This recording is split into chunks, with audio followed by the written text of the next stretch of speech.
The champagne fountain sparkled under the crystal chandelier as I stepped into the Riverside Country Club as grand ballroom. I had chosen a simple navy dress, nothing flashy, just appropriate for the charity gala I had been invited to attend. The invitation had come through my investment firm's community outreach program, and I had been looking forward to a quiet evening supporting local causes. I should have known better than to expect peace when my family was involved. "What are you doing here?" My sister Victoria's voice cut through the elegant chamber music like nails on a chalkboard. She stood near the registration table in a glittering silver gown that probably cost more than most people's monthly rent. Her perfectly manicured hand clutched the champagne flute so hard, I thought the stem might snap. "Hello, Victoria," I said calmly. "I was invited to the gala." "Invited?" She laughed, the sound sharp and mocking. "By whom?" "The catering staff." Her friends, 3 women I recognized from her social circle, giggled behind their hands. They all wore the same expression of manufactured surprise, as if my presence was the scandal of the century. "I have an invitation," I said, reaching into my clutch. "Oh, I'm sure you do." Victoria stepped closer, her perfume overwhelming. "Probably printed it yourself at whatever little office job you be pretending is a career these days. This is a $5,000 per plate event, Maya. Do you even know what that means?" I knew exactly what it meant. I knew because I had approved the pricing structure myself, and the club's board had consulted with me about the fundraiser. But I said nothing, simply standing there with a slight smile. "Victoria? Darling?" Our mother's voice rang out across the ballroom. Margaret Anderson swept toward us in a burgundy gown, diamonds glittering at her throat. Her expression shifted from delight to horror when she saw me. "Maya, what on earth are you doing here?" "She claimed she was invited," Victoria said, her voice dripping with disdain. "Can you believe the audacity?" Mum's lips pressed into a thin line. "Maya, this is not appropriate. This is a gala for successful business professionals and philanthropists. It's not for everyone." "I understand that, Mom." "Do you?" Victoria interjected. "Because you standing here in your discount department store dress, pretending you belong, is actually embarrassing for all of us. These are our friends, our social circle. You can't just crash events because you read jealous of the life we've built." A small crowd had begun to gather. I recognized several faces: board members, investment partners, business associates. None of them said anything, but I could see the curiosity in their eyes. "I'm not crashing anything," I said quietly. "I was invited." "Show me the invitation then," Victoria demanded, holding out her hand. I pulled the embossed card from my clutch and handed it to her. She snatched it, examined it with narrowed eyes, then thrust it toward Mom. "It looks real," Mom admitted reluctantly. "But Maya, even if someone made a mistake and sent you an invitation, you must understand that this isn't your world. Riverside Country Club is one of the most exclusive establishments in the state. Memberships here cost over $100,000 annually. The waiting list is 3 years long. These people are CEOs, entrepreneurs, old money families. They're not ... She trailed off, but I knew what she meant to say. "They're not like you." My family had always seen me as the disappointment. While Victoria had married Richard Holloway, heir to a commercial real estate empire, and Mom had maintained her position in high society, I had quietly pursued my own path. They assumed I worked some mundane office job because I never talked about my work. They assumed I struggled financially because I drove a practical sedan. They assumed wrong about everything. "Mom's right," Victoria said, warming to her theme. "The governor is here tonight. The CEO of Patterson Industries. People with real influence. You being here makes us look bad. It makes it look like we're the kind of family that doesn't know our place." "Our place," I repeated softly. "Yes, our place. Victoria and I belong here. You belong somewhere else. Somewhere more suited to your level, Mom said, her expression almost pitying. Surely you can understand that, dear. It's not personal. It's just reality. Richard, Victoria's husband, appeared at her elbow. Victoria, maybe we should stay out of this. Stay out of this, Richard. Victoria snapped. This is family business. My sister needs to understand boundaries. A distinguished-looking man in a tuxedo approached our group. James Whitmore, the club's general manager. Is everything all right here, ladies? He asked with professional concern. No, everything is not all right, Victoria said immediately. This woman doesn't belong here. I don't know how she got in, but she needs to be removed immediately. This woman is my sister, Mom explained, her tone apologetic. She seems to have gotten an invitation somehow, but this really isn't an appropriate event for her. We don't want to cause a scene, but could you please escort her out quietly? James looked at me, his expression carefully neutral. Miss Anderson, is there an issue with your invitation? There is no issue at all, James, I said calmly. My invitation is legitimate. Her invitation might be real, but her presence here certainly isn't legitimate, Victoria insisted. Look, I don't know if someone made a clerical error, but this needs to be corrected. My mother and I are long-standing members. We belong here. She doesn't. I'm sure there's been a misunderstanding, James said diplomatically. The only misunderstanding is my sister's complete inability to recognize when she's out of her depth, Victoria shouted. Her voice had risen, drawing more attention. At least 30 people were now watching. I want to speak to the owner right now, Victoria demanded, turning on James. Get me the owner of this club immediately. My heart skipped a beat, but I kept my expression serene. Victoria, I don't think that's necessary, James began. I don't care what you think is necessary, Victoria snapped. I am a dues-paying, respected member. I am telling you to get the owner here right now, so they can deal with this situation appropriately. Mom nodded firmly. I agree. Get the owner. This has gone on long enough. Maya needs to leave, and whoever allowed her in needs to be held accountable. James looked at me again, and I saw the slightest hint of amusement in his eyes. He turned back to Victoria. Are you certain you want me to proceed with this request? He asked. Am I deaf, man? Victoria yelled. Yes. Get the owner here immediately, or I'll make sure you're looking for a new job by Monday morning. Very well, James said smoothly. Actually, the owner is already present. What? Where?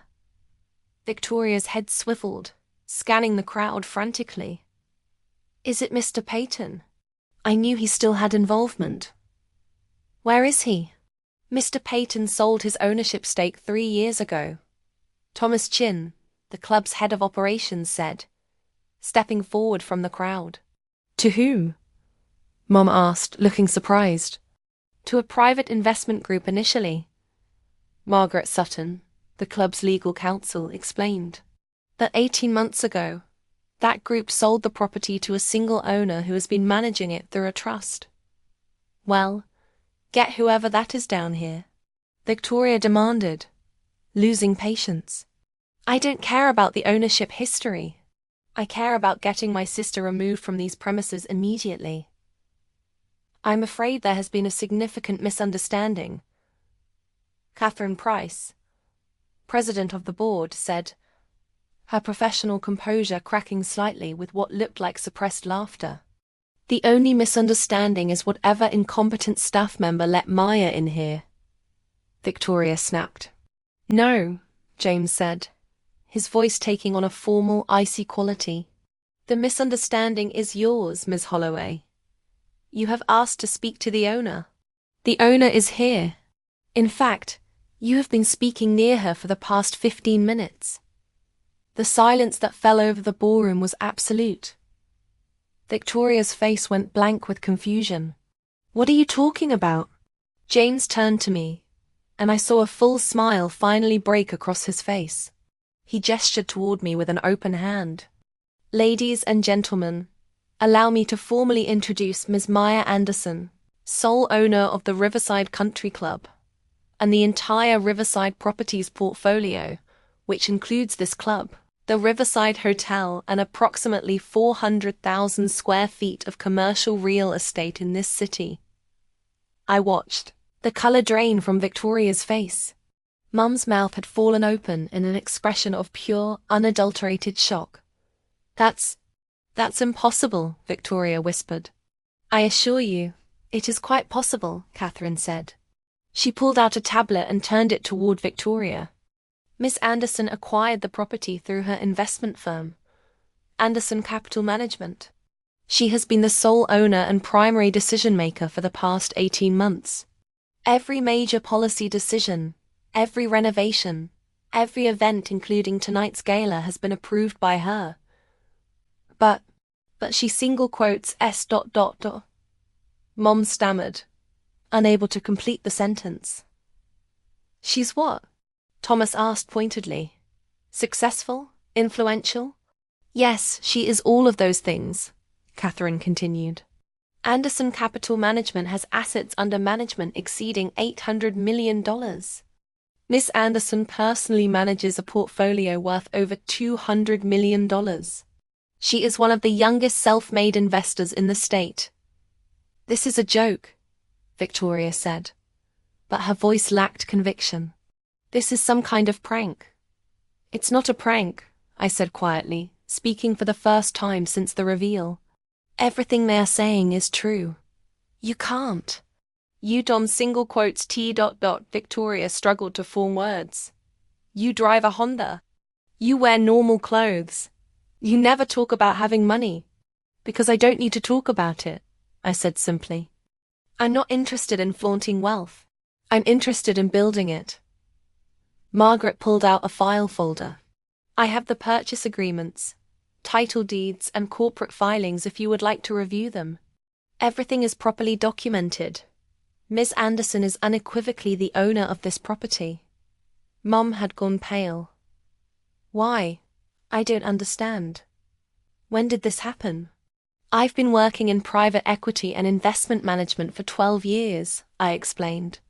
"I started small, learned the business, and scaled up. 3 years ago, I founded my own firm. We've done very well. 12 years. Victoria's voice was barely audible. "You've been wealthy for 12 years. And you never said anything. You never asked," I pointed out gently. "You assumed I was struggling because I didn't live ostentatiously. You assumed I was insignificant because I didn't brag. You made assumptions, Victoria, and you never bothered to verify them. But we. Mom looked around desperately. Realizing the crowd surrounding us had swelled to at least 70 people. All of them, the governor, the CEOs, her friends were watching with rapt attention. "You told me I didn't belong here," I said, my voice calm but carrying across the room. "You demanded I be removed from my own property. You called me pathetic. You said I needed to accept my level in society." Victoria's face transitioned from pale to bright red. "I didn't know." "You didn't know because you didn't care to know," I interrupted. "You were so convinced of your own superiority that you never considered the possibility that I might be successful." Richard, my brother-in-law, had moved away from Victoria slightly. His expression was a mixture of horror and respect. "Miss Anderson, I apologize. I had no idea." "Most people don't," I said. "I'd prefer to keep my business life private.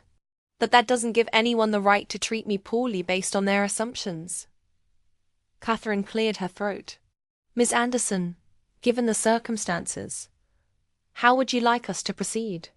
It was the question Victoria and Mom had both been dreading.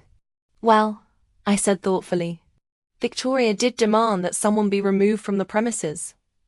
Victoria's eyes went wide with panic. "Maya, please. She was quite insistent about it," I continued. "Very loud, very public. She wanted everyone to understand that certain standards needed to be maintained, that people who don't belong should be escorted out immediately. I made a mistake, Victoria said quickly. I am sorry. I didn't know you were the owner. But you did know I was your sister, I said. And you still treated me with contempt.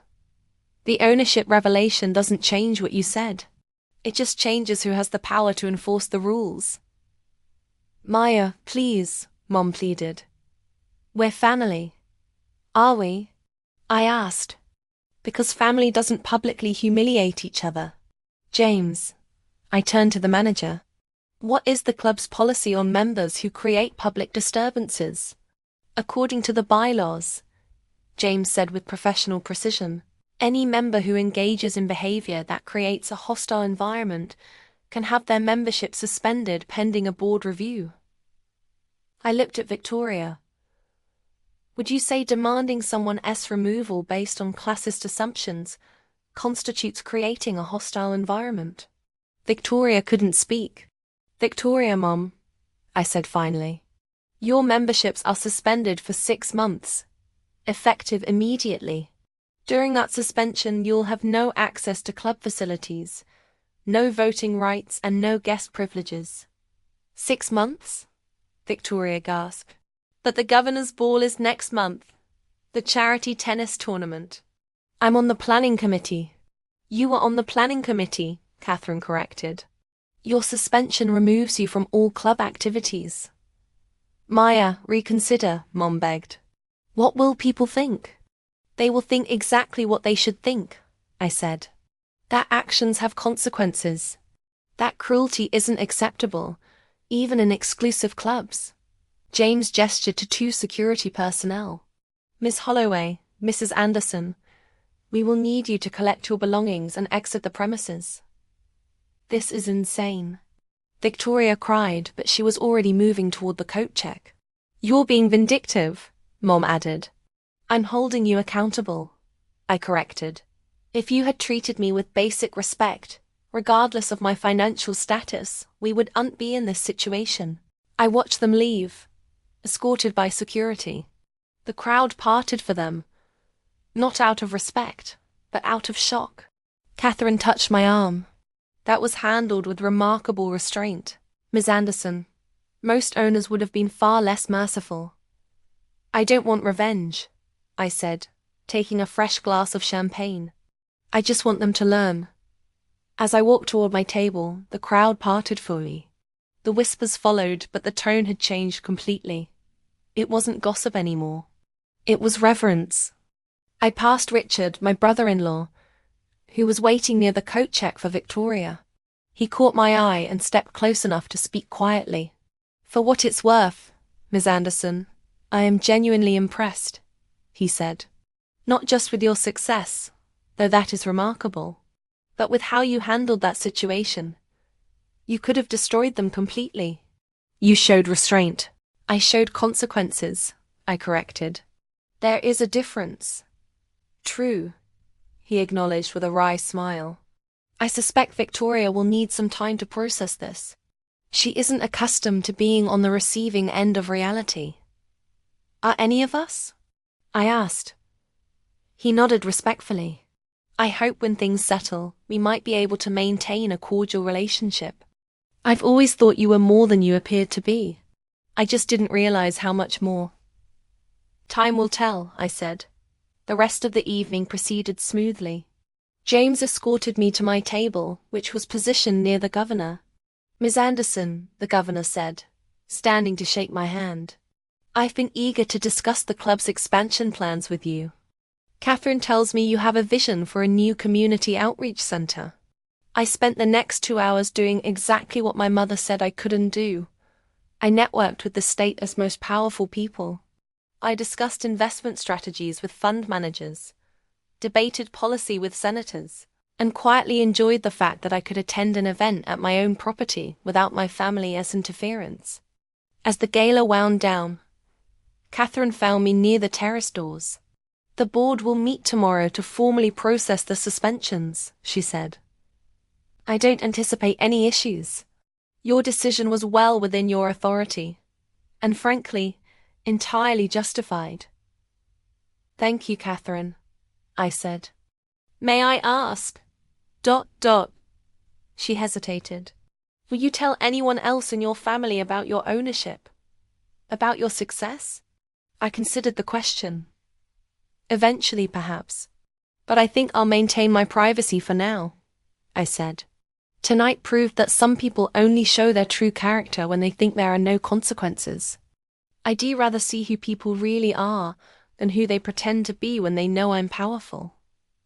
Catherine nodded thoughtfully. A wise philosophy, though potentially lonely. Potentially, I agreed. But I'd rather be lonely with the truth than surrounded by people who only respect me for my money. I drove home that night in my practical Honda.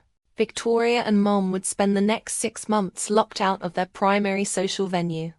They would have to explain to their friends why they were suddenly absent from every prestigious event. They would spin their own version of the story, painting themselves as victims. But the truth would spread. 70 witnesses had seen what happened. The story would become a legend in their elite circles. The time Victoria Holloway tried to kick out the owner of the Riverside Country Club. As I pulled into the driveway of my modest house, comfortable, paid off, and genuinely mine, my phone buzzed. It was a text from James. Ms. Anderson just wanted to confirm that all procedures were followed this evening. Also, personally, it was an honor to witness you handle that situation with such grace. The club is lucky to have you. I smiled and typed back, "Thank you, James." Another text arrived a moment later. A number I didn't have saved. "This is Richard. Got your number from the directory. Just wanted to reiterate my respect. Victoria is furious, but honestly, I think this might be good for her in the long run. She needed a reality check. Best, Richard." I stared at the message for a long moment before setting the phone down. I changed into comfortable clothes and made a cup of tea. The silence in my living room felt different tonight. It felt like victory. Tomorrow the fallout would truly begin. There would be phone calls. There would be attempts at reconciliation motivated by fear rather than regret. There would be gossip. But tonight, I had proven something important. Not to them, but to myself. I had proven that I could face their cruelty without compromising my own standards. I could exercise power without becoming vindictive. And most importantly, I had proven that my worth wasn't determined by their recognition. I was successful not because they acknowledged it, but because I had worked for it. I belonged not because they accepted me, but because I had earned my place. The Riverside Country Club was mine, not because of inheritance or luck, but because I had seen an opportunity, assembled the capital, and managed the property successfully. Everything I had built myself. As I turned off the lights, I felt a quiet peace settle over me. My family had tried to make me feel small. Instead, they had inadvertently forced me to stand tall. I sipped my tea in the dark, smiling. Sometimes, the best revenge isn't screaming. It isn't fighting.